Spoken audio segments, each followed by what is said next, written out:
Okay, do we have audio? We do have audio. And we got video, so we got a stream. Let's see here, everything's greened up. I am checking my various platforms to see what the video quality looks like.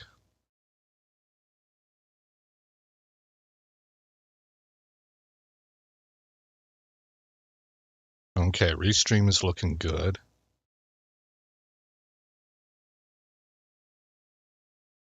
Twitch looks good. Kick looks good. YouTube is spinning up and it looks good as well. I'll keep Rumble up for my video monitoring. Welcome to the channel, everybody. I am Aesop Grimm. I am a returning player to World of Warcraft. I'm level 62, I think. Yep. In Hellfire Peninsula currently. And I've been away from the game for about 14 years, and I'm engaging in this kind of plan of action that I found online for how to experience the content that I've missed over the years. And so the first step of that is starting out in Wrath of the Lich King. Pick a character and a class. I got a Dwarf Hunter here. And then kind of track which zones you level up in. I unfortunately had my mouse kind of glitch out on me where it started messing with the clicks. So you click something, let's say I click and drag a document over here, but it unclicks it and it drops the document right there. And so I click again to try and grab it again, and I instead grab a document down here and drop it into my recycle bin. And that's what happened. I deleted on accident the document that I was keeping all that information in. So I'm going to have to go off memory for that, or make a new document and try to write up. That's probably what I need to do, try to write up where I've been in Azeroth. But we're now in Hellfire Peninsula, and we're going to ignore this group quest right here, and instead we're going to clear out the pools of Aggonar. These two quests here, Makuru's Vengeance and the pools of Aggonar. So let's go ahead and get started with that. Once I have level capped this character and been through all the content that I want to go through here on Wrath of the Lich King, which is not likely to include anything end game because that would require me to get into a guild, and I don't want to do that since I'll be pushing on. And as I mentioned that, the next step then is to move into retail. I'm a little bit nervous about that because I hear very bad things about retail. But I've never experienced it, so we'll give it a go and see how it turns out. There are still a lot of people who play retail, so obviously some people really, really like it. So we'll find out what side of the fence I fall on in regards to that. I think we need to take this hill up, this earth ramp. Yeah. Today's stream definitely probably needs to stay around an hour to an hour and a half. I've got, I'm going to dinner with a friend and then to small group tonight for my church. And then I got to go grocery shopping. So are these guys? Yeah, we need to hit them. So I got quite a lot of things going. This is a busy day for me.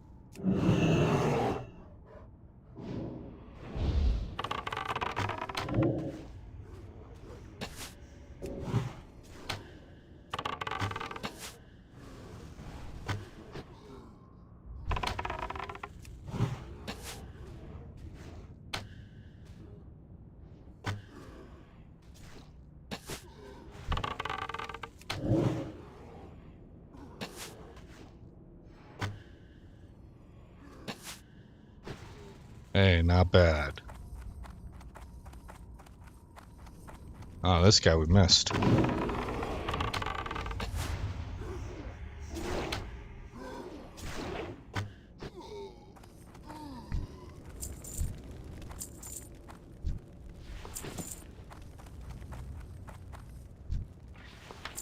And we got one prayer bead out of that.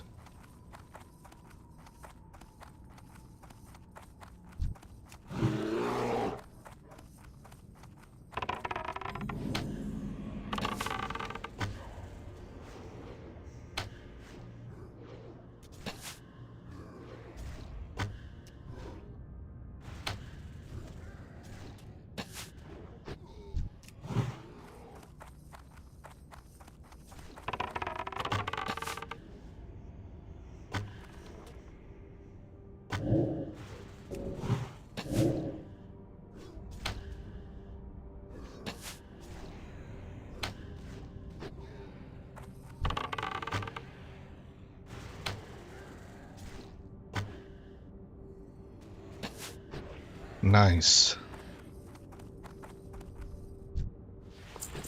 Things are just all too easy with the hunter. Oh, hold on, I got a message. Normally I don't get messages, so...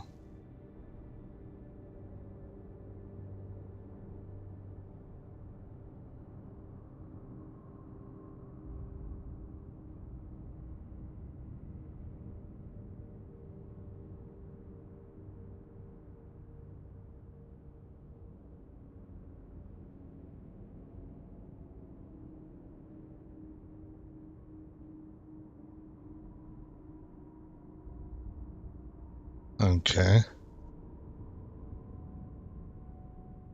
And we're back at it.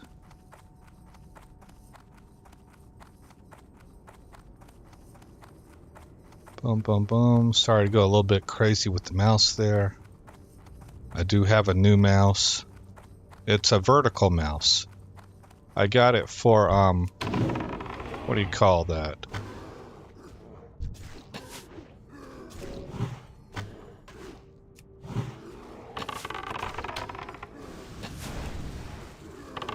Ergonomics.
Well, let's go over this way.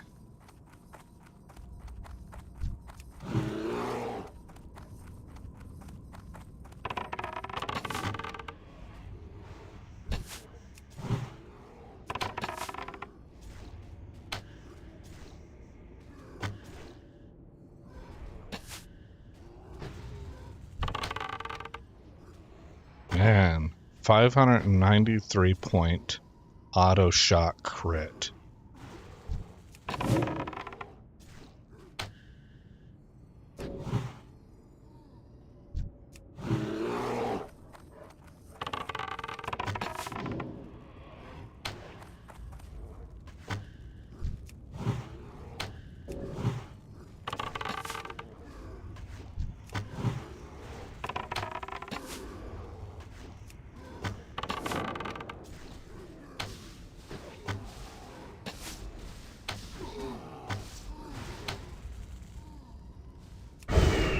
That's a lot of dead orcs, and my pet's at full health.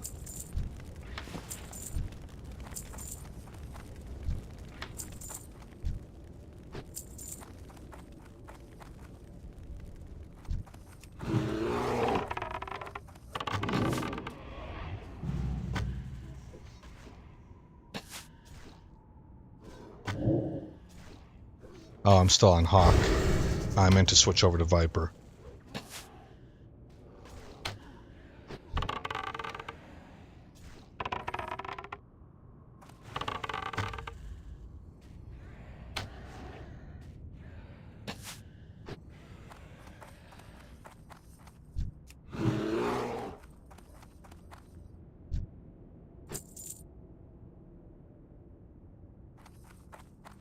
Where'd my pet go? Oh, wow.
You know, for a lot of the things that I like to do, the classes I like to play, Orc is the best race. They make terrific warriors that are better at axes than anybody else, and tends to be a really, some of your best warrior weapons are axes. And there's a lot of them. They get an ability that empowers their pets, so both the hunter and the warlock class benefit from that. I do like Shadow Priest, and I think maybe human is best for that because of the spirit.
I find I don't really even need to put a sting on these guys. We're chunking them down so hard.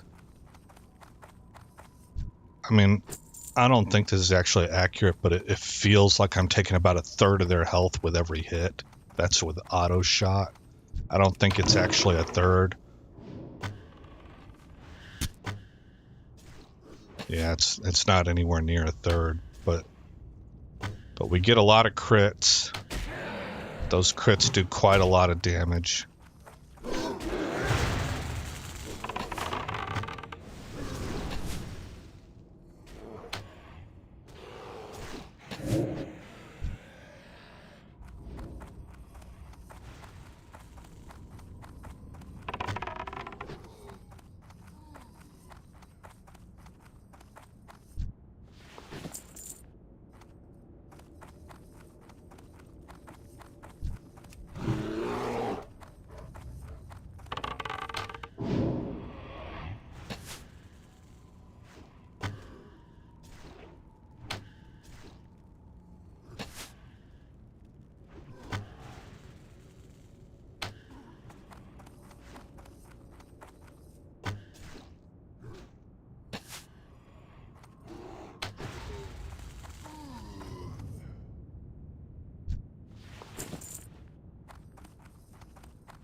Where am I at on this?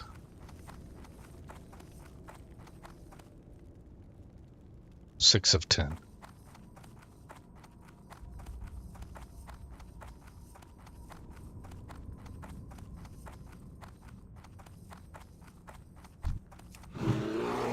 Let's maybe grab that pet first.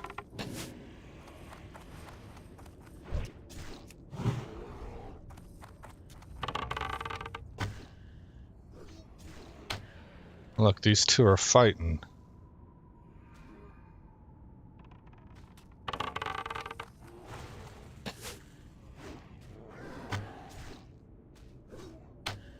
NPCs versus NPCs.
Still at 6 of 10. Getting these last 4, it's a little bit of a grind.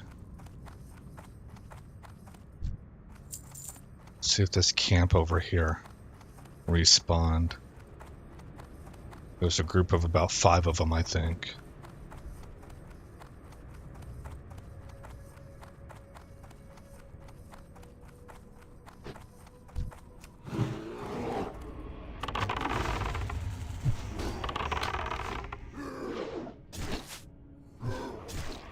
Right there, I believe.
Hey.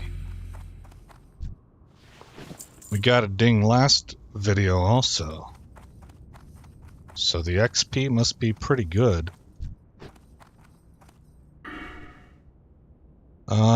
We were into the marksman tree and we were putting points into lethal shots. So increases your crit strike chance with ranged weapons by 3%. So we're doing even better there now. We were already doing good.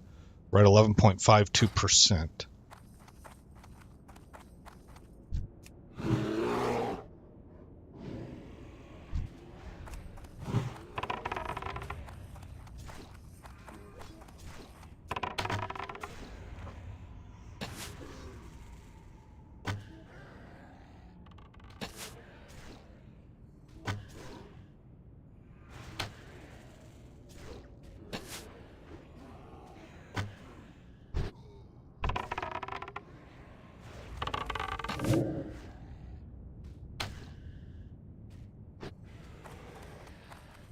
Alright, let's go round this group up top.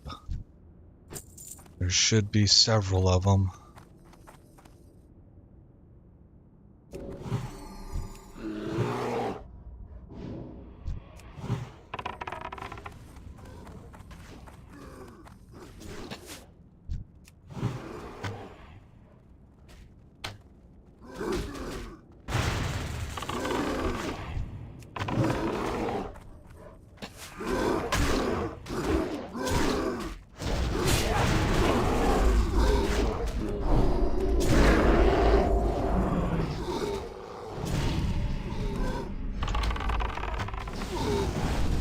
Look at that, that's impressive.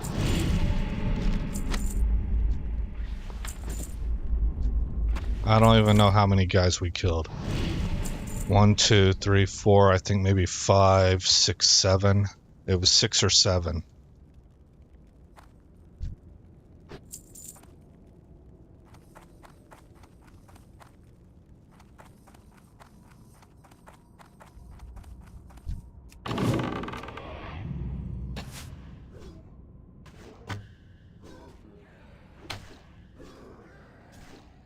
That puts me at 8 of 10 on the ancestral bead, so okay, 2 more to go.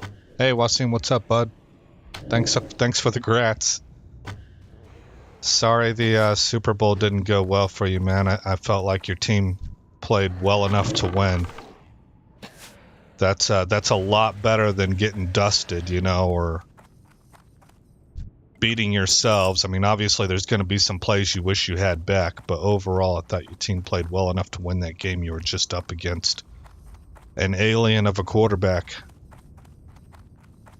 And I think it's I think in the era of free agency, so we're going back quite a ways, Bill Belichick and Andy Reid have shown that the formula is a great coach plus an elite quarterback plus a good defense. And I think Brock Purdy is great, but I don't think I would call him elite. Which is a shame to say, because I don't feel like, I think Purdy had a great game. He had a very, very, very good game. But in the end, Pat Mahomes was the one that won. So I don't know how to parse that, you know. That's why I say you either, it's just really tough to overcome a team like KC.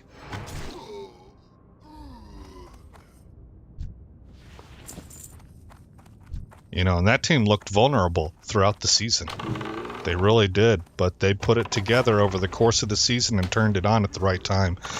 Man, they make me think of, I was talking about this in yesterday's video, and the argument between LeBron James and Michael Jordan.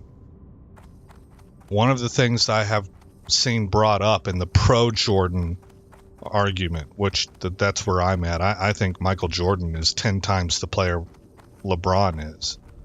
LeBron physically can do everything, right? But Jordan, as a championship player that was going to will himself to wins, can't be touched. He's in a class of his own.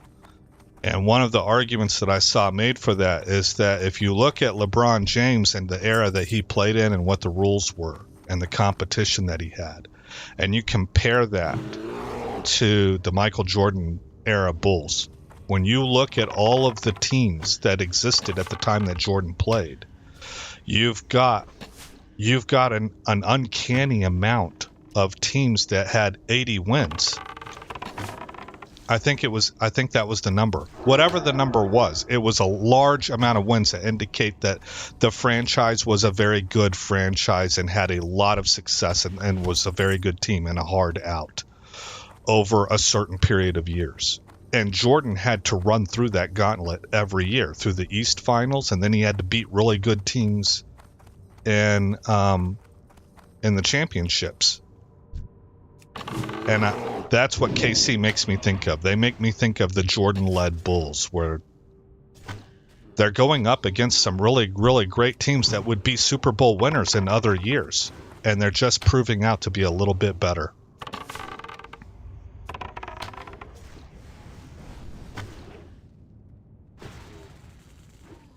Yeah, MJ is the GOAT. Yeah, that defense, man. That Chiefs defense. Everybody talks about Mahomes, right? He gets all the press.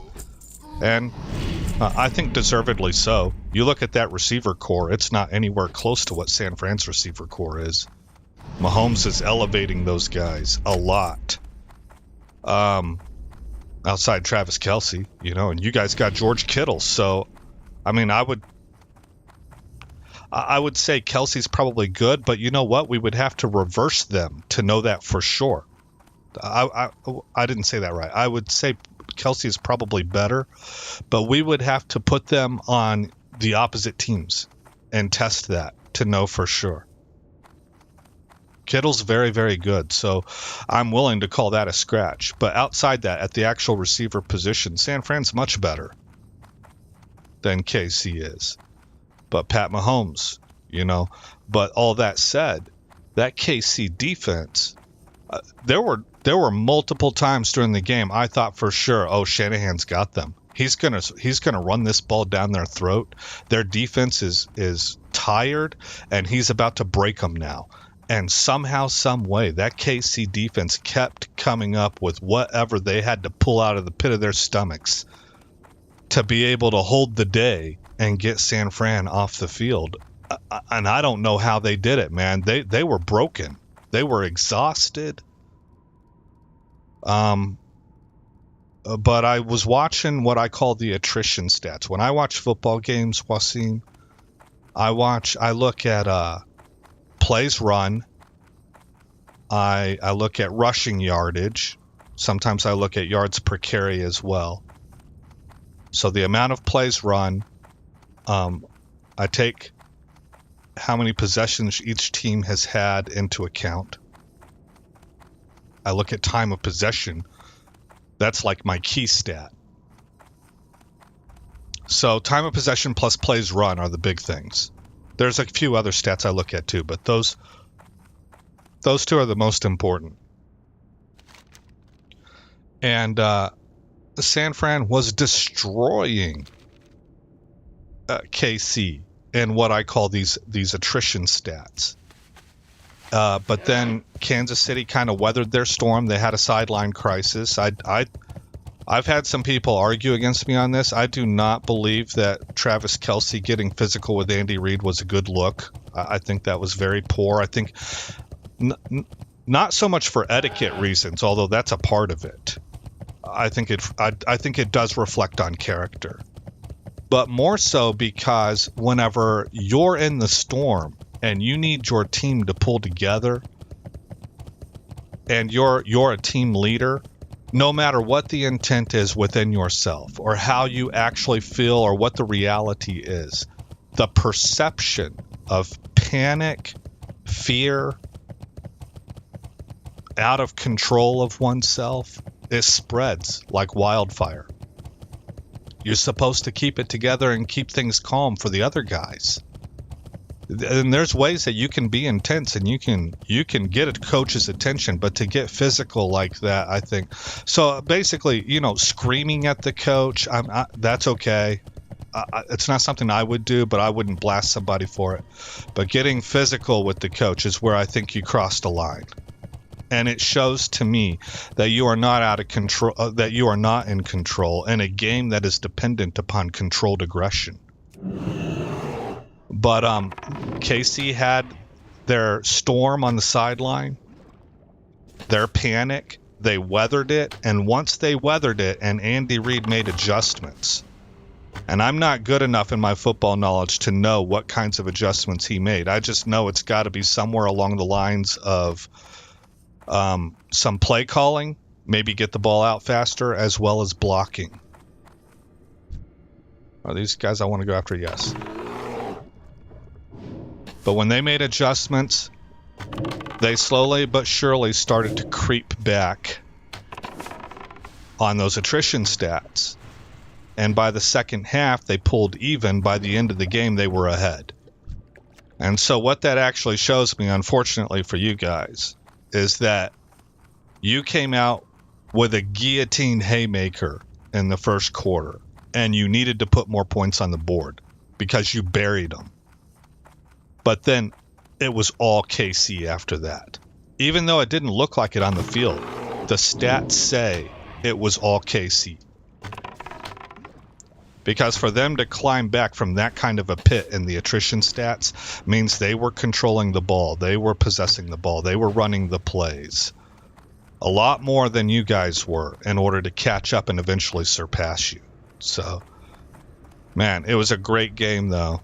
And it's definitely the game I wanted to see, far much more than San Fran versus Baltimore. I didn't think that would be a good game.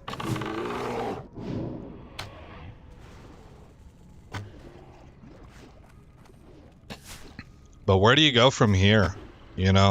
I see some San Fran teams expressing a lot of doubt in Kyle Shanahan, feeling like he can't win the big one because of the big Patriots comeback against the Falcons when he was an assistant coach there. I don't think I agree with that.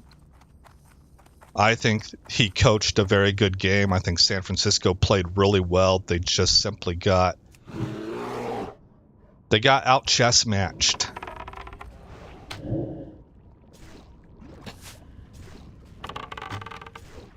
And there's not a lot you can do about that.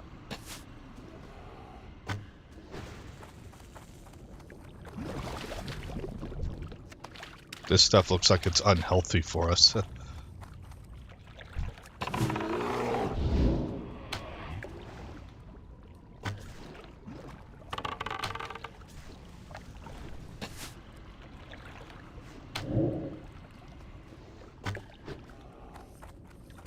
Having a pet really trivializes, an AoE pet really trivializes that whole encounter.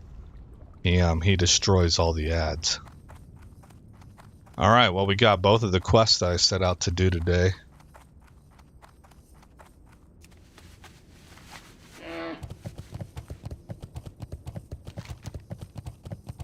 Yeah, remember I told you, Wasim, that my daughter was a 49er fan, so I was pulling for the Niners in this, which is weird since I'm a Cowboys fan, right? But I also told you I'm a little bit different of a Cowboys fan. I don't hate the Niners. I've actually liked and enjoyed following them ever since the Bill Walsh days.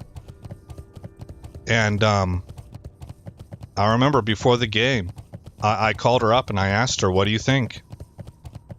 And she said, I think we win in a blowout, if it's a blowout, and I think we lose if it's a close game. And boy, you know, she nailed it.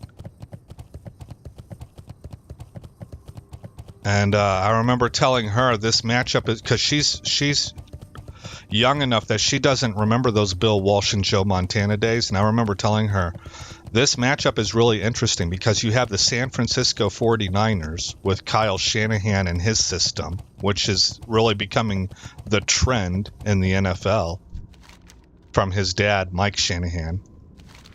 And you have that pitted up against another team in Kansas City that is coached by a Bill Walsh disciple, one step removed.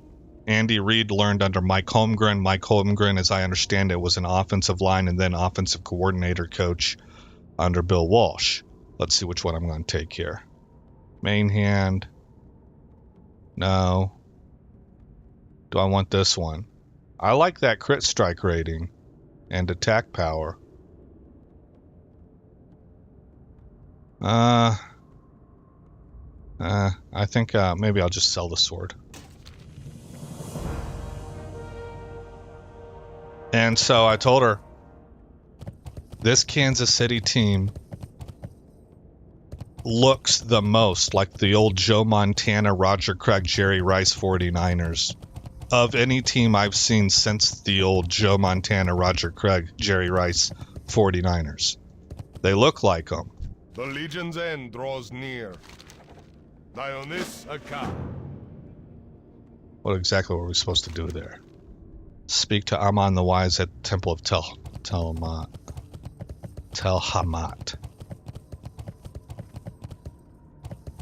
Well, we're at the temple. I don't see... Oh, there he is. May the light embrace you. Be kind to those less fortunate. Travel to the ruins of Shinar and retrieve 10 Shinar relics. Remember the lessons of the past. Okay. Oh, I didn't get these terror fiends, man. I messed up. We gotta go right back there. This dude's riding a dragon.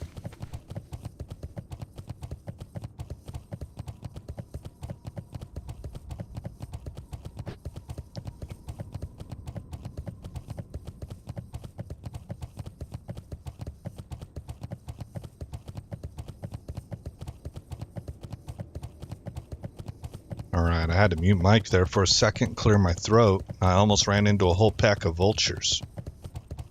Let's see, we're going to that pools of Aggonar.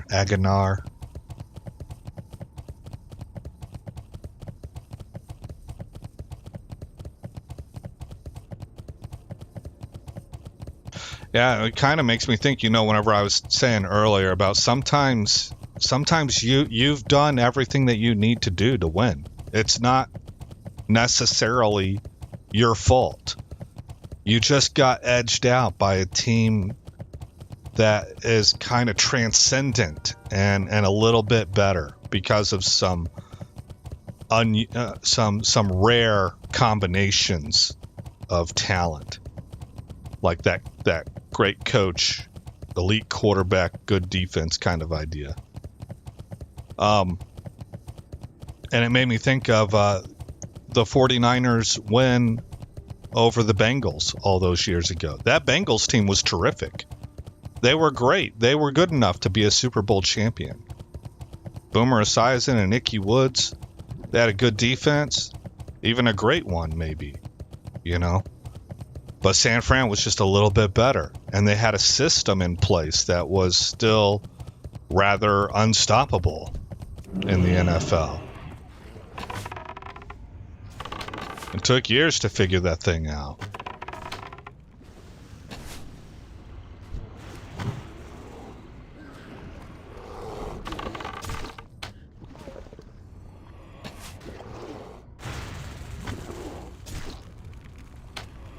What's this debuff? Blistering rot, nature damage every 2 seconds. Okay.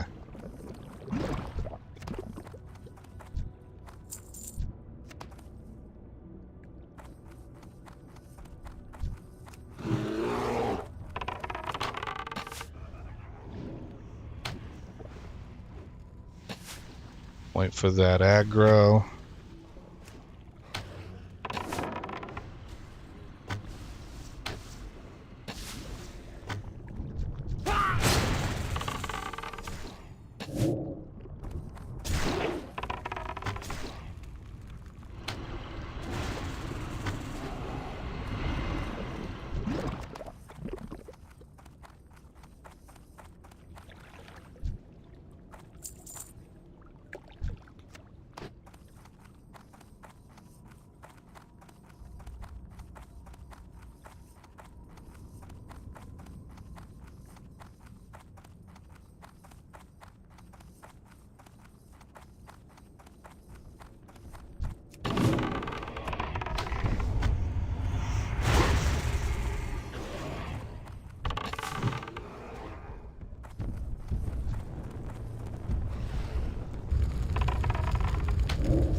Oh boy, welcome to the party.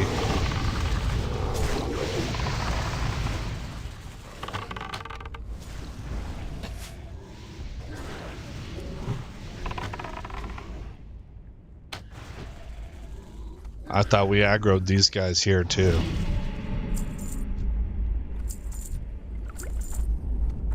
Okay, what's that put me at? 5 of 6. Okay, so then this guy right here. You're the lucky winner.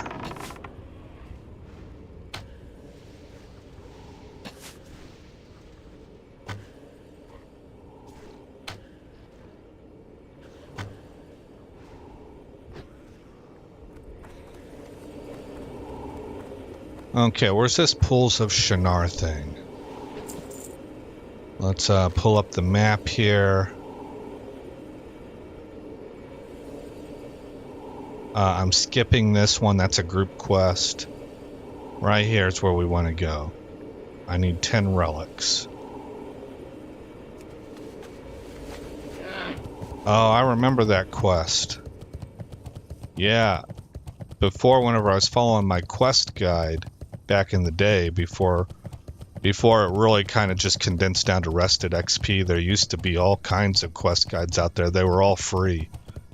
And one of my favorite things to do as kind of like a calming thing that got me ready for the upcoming week was to just simply spend all weekend leveling characters.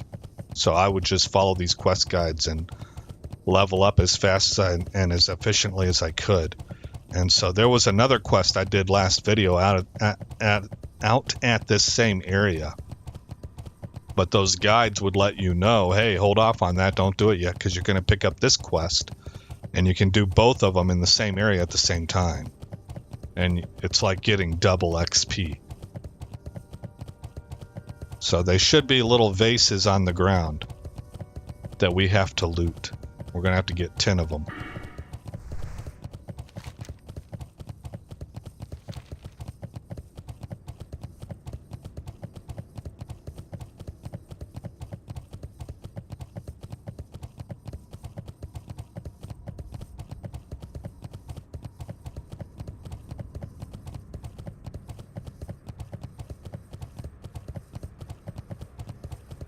As far, on news for my team, the Cowboys, as anybody who's listened to my channel knows, I don't believe my team is going anywhere with Dak Prescott at quarterback. It might not be going anywhere with Jerry Jones in charge. But I have seen Jerry Jones be overcome before by a great coach and a great quarterback.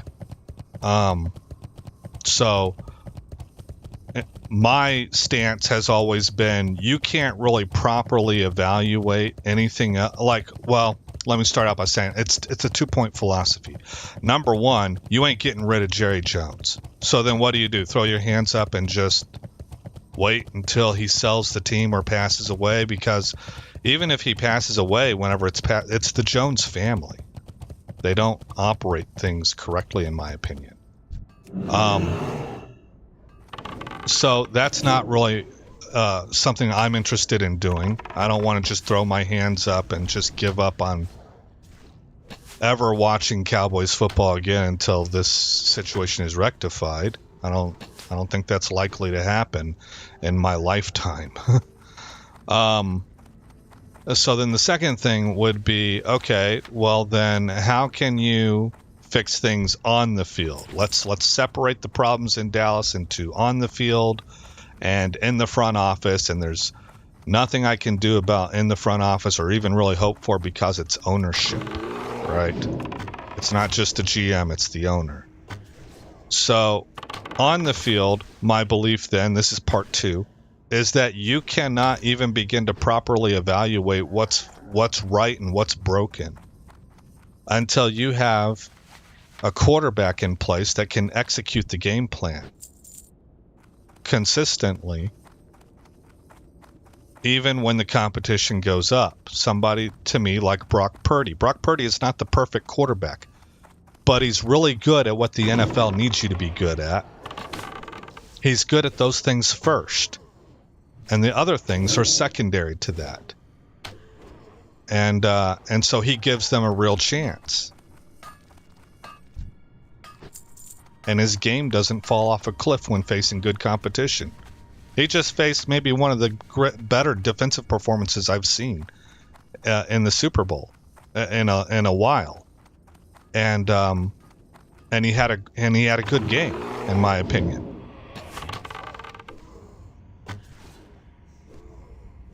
So I can't really even begin to know quite.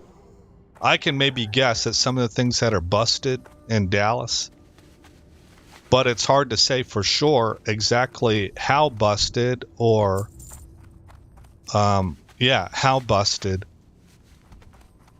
until we have a QB in place that can stop putting things in bad positions, you know.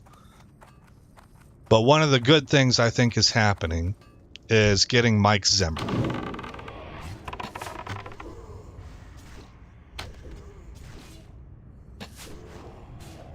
And I was not willing to say that Dan Quinn was bad. I felt like his defenses got put in bad positions. But I did see a graphic that showed how good different defensive coordinators' systems are against the Shanahan coaching tree. And Dan Quinn is terrible against that offensive philosophy. The zone run, cut back, play action based offensive scheme that Mike Shanahan came up with. Mike Shanahan is a really, really interesting coach. He has ties to both the Landry coaching tree, and if you don't know, Tom Landry was one of the most innovative coaches in NFL history. He basically invented the 3-4. Called it the flex defense at the time.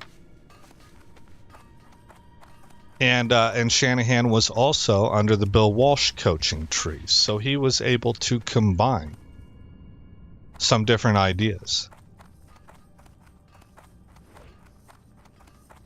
and come up with a very good system. I can remember Mike Shanahan coaching at Denver, where it seemed like he could just go find a dude on the street at running back and turn him into a 1,000-yard running back. Kiva, you come back sometime. Inside the ruins of Shinar. Luck to you. All right.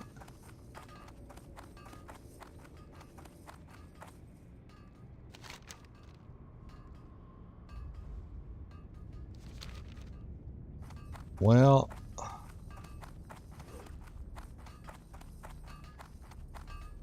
is there like a cave to go through up there? Because I thought I was at the ruins of Shinar. But it says to go around to the right. So anyway, on this graph, the graph was showing you, so it had two axes, right? Just like any graph. It's got the y-axis and the x-axis. And the x-axis, well, I don't remember which was which, so let's just say it was this way. It was one or the other. The x-axis, the further along you were on the x-axis, the better you were at defending against the Shanahan coaching tree. And the further up you were on the y-axis, the better you were at all other defenses. So on this graph, where you want to be is the top right corner. You want to be as far to the right as you can be and as high up as you can be. And Mike Zimmer was pretty much head and shoulders above everybody on that graph, showing that he was outstanding against the Shanahan coaching tree as well as very good against all other defenses or offenses. So I'm rather excited about that. Now, it does take time for people to spin up in his defensive scheme. You have to be smart. You have to understand what the scheme is trying to do and what your job is within it. But from what I saw, by the end of year number 1, people tend to be hitting on all strides. Certainly in year 2, they show big improvement. So, we'll see how Dallas does under that. I hated to see him leave Dallas initially when Bill Parcells came here, because Bill was a 3-4 guy and Mike Zimmer's a 4-3 guy, and Bill told him, run whatever you like this first year, but the next year we're switching to a 3-4, and Zimmer didn't want to do that, so he left, and that's whenever he went to Cincinnati. He became the head coach at Cincinnati.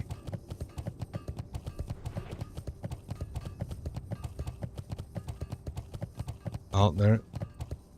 No. Did we aggro? We did aggro.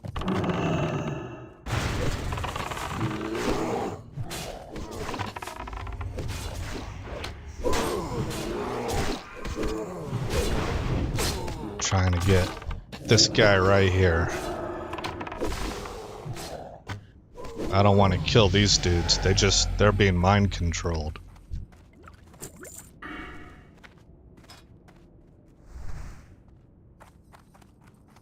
Alright, so this is the person we're supposed to, I guess, rescue. Light. Must remember the light.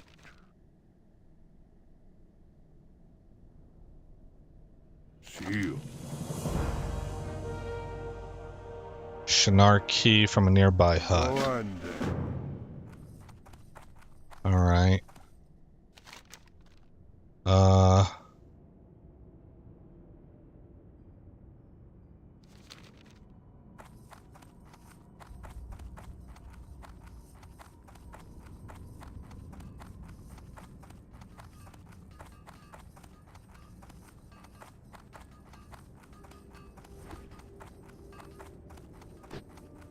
Not here.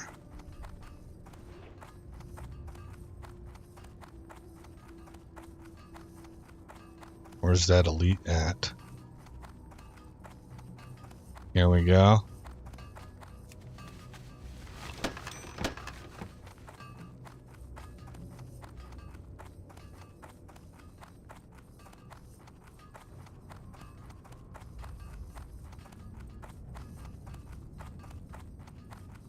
So that's kind of exciting for me as a Cowboys fan. We were weak against the run. It's by design. There's not too many defenses that can be great at everything. We survive. Peace for you.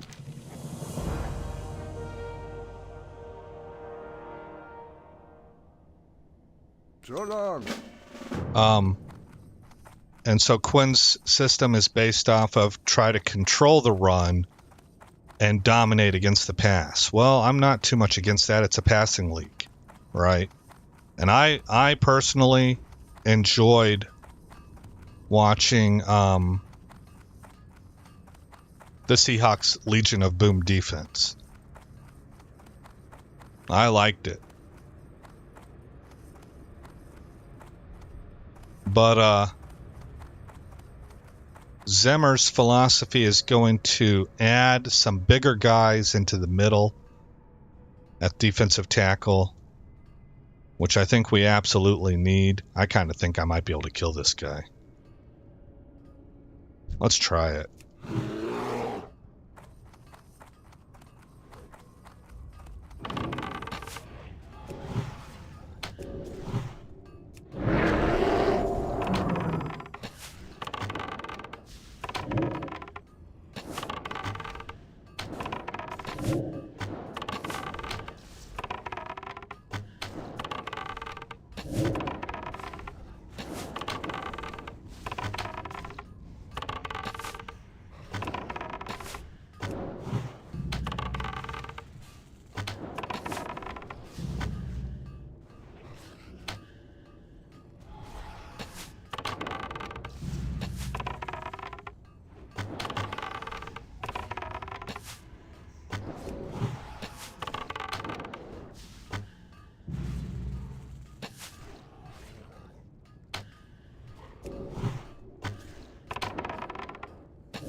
Yay.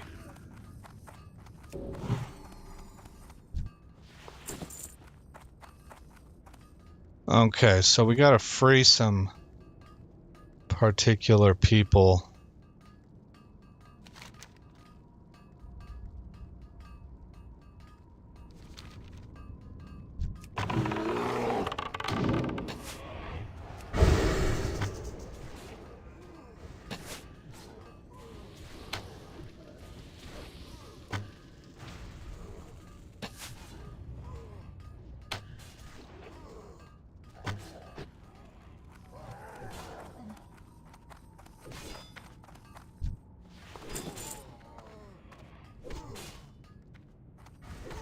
Oh, this guy's trying to break free. Let's help him out.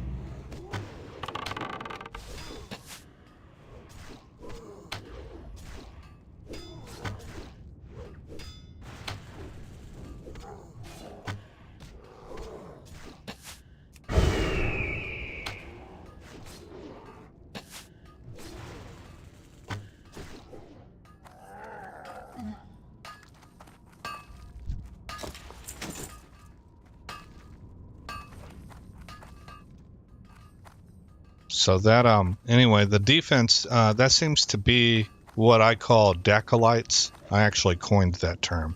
I invented it.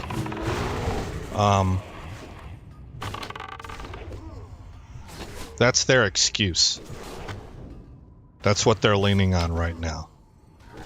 We'll see if they're right, you know, because Zemmer should be able to fix that. I don't think they're right. I think the problem is that Dak implodes against, I don't even want to say that he implodes against stiffer competition. That is kind of part of it, but I've seen him perform well against good competition too. I think it's when the pressure is on and it's Dak that has to lift the team. I just, for whatever reason, life circumstances, I mean, this is a dude that's kind of been through a lot, in my opinion. This is why I don't doubt Dak as a human being. But man, he just seems to be shot in this area. He can't handle the pressure. And it causes his game to sort of just implode. It's weird. It's a weird mixture of things because sometimes it's this that causes the problem, and sometimes it's that.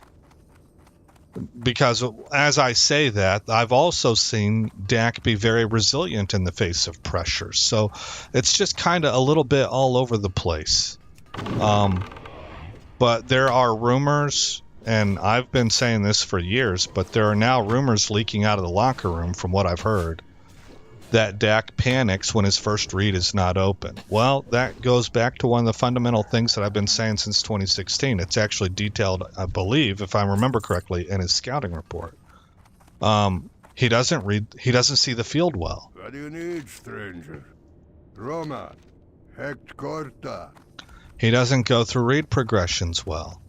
I don't think it says it in his scouting report. I think it's something that I started concluding based off of watching him. Because I would watch him, for example, just tear up the New York Giants for 400 plus passing yards. But in games like that, I'm noticing that his first read is open. The ball's out very quick. The reads are breaking free for big yards after catch, which is how the offense is designed to work. So it looks like Dak is orchestrating the offense very well. But whenever you take that first read away, it begins to get helter-skelter with him. And I remember a couple years ago, I believe that the San Francisco 49ers were saying in a post-game conference where they had beaten Dallas that Dak does not handle zone very well. Oh. Sorry, amigo, you picked that fight. Actions got consequences. Blood. Go on then. Alright, I think that was all three. So we should be able to go back up here. Talk to this dude.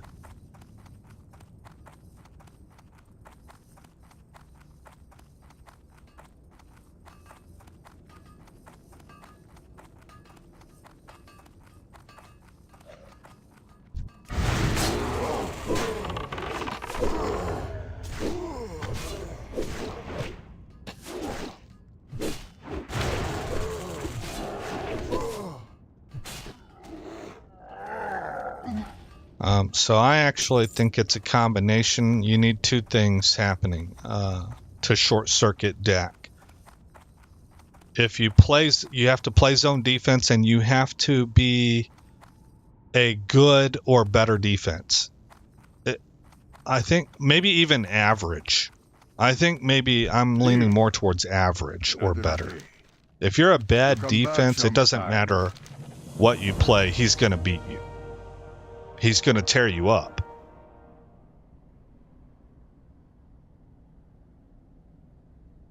Okay. Roma, hect corta.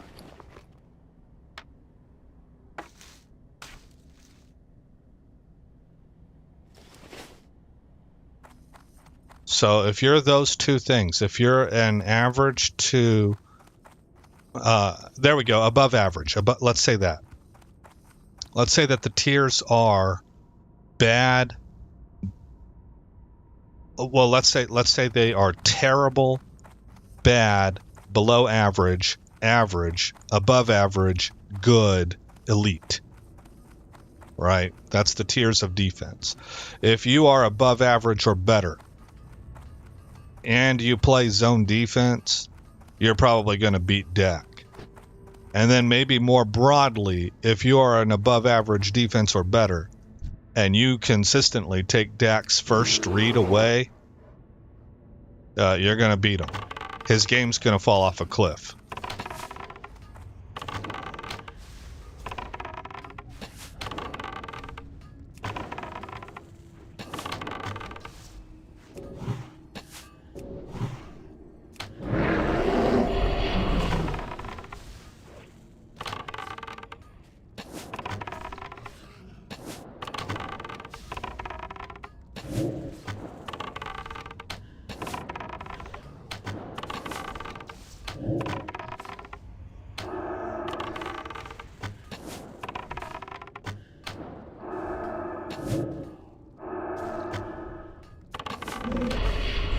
Oh, where'd that shadow bolt come? Oh, I'm not healing my pet.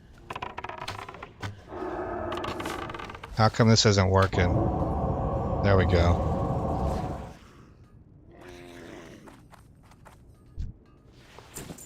I was trying to focus on too many things there. And I almost let Ralph die.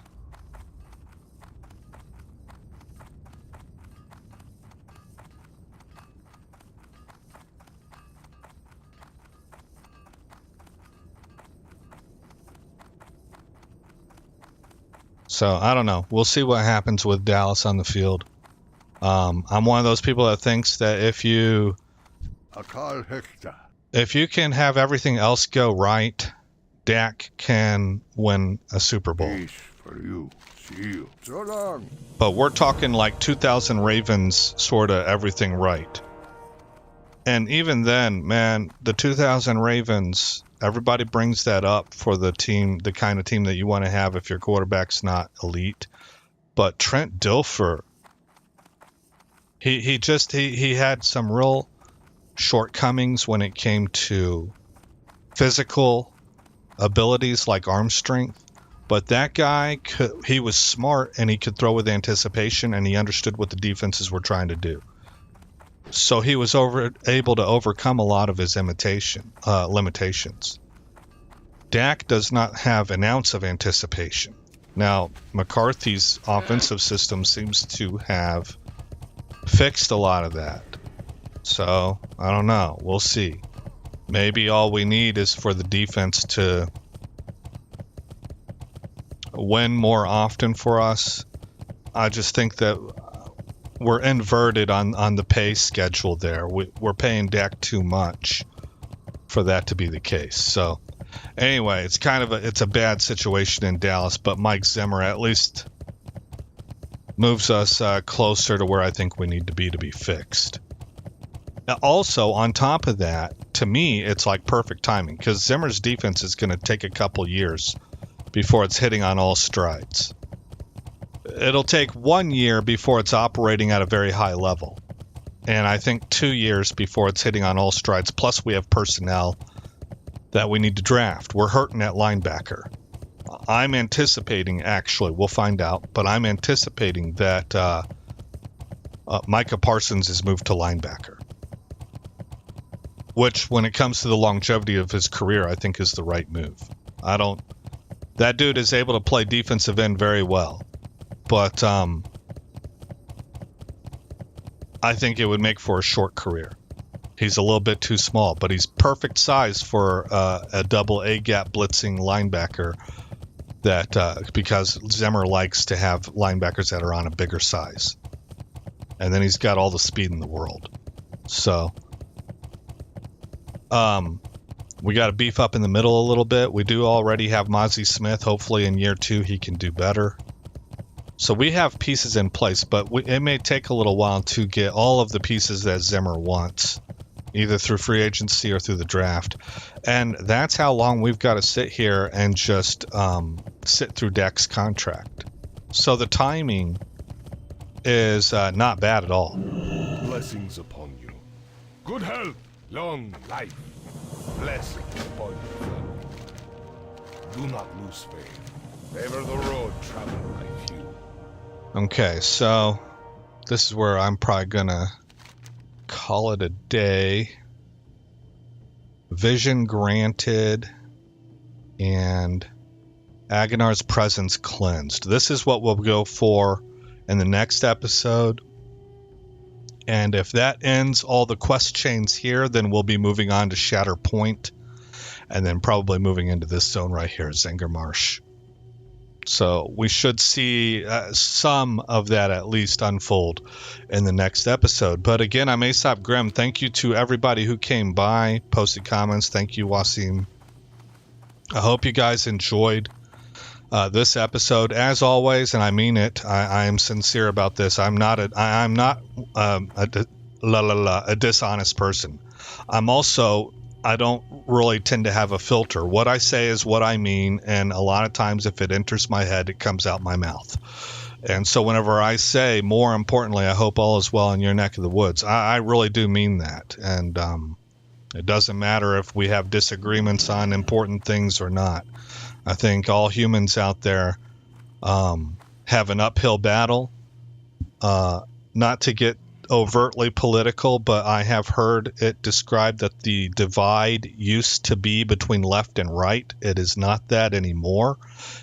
It's not a vertical line of separation. It is a horizontal line of separation that separates people who fancy themselves a nouveau aristocracy, right? A new kind of noble, and us normal people that they see as serfs.